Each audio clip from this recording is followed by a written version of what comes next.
Maayong adlaw Mako Fam, ang Father's Day gina-celebrate kada tuig bulan sa June. Kung sa dili lang pagpasalamat ang matagamtaman sa tong mga amahan, kung dili ginapakita po nato ang gugma nga deserve nila. So Sir Julius, unsa ang pinaka-rewarding nga butang isip usa ka amahan? Una nga na reward first is magkaroon na anak.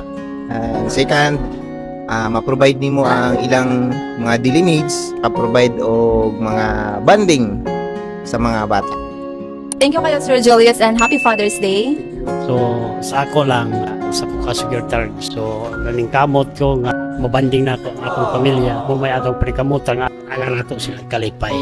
Akong message sa akong papa is magamping siya permi sa iyang trabaho, then palangga na mo siya perminti og unta mas taas-taas pa ang gihatag sa iya ni Lord nga kinabuhi nga makauban ni. Happy Father's Day pa. I love you so much.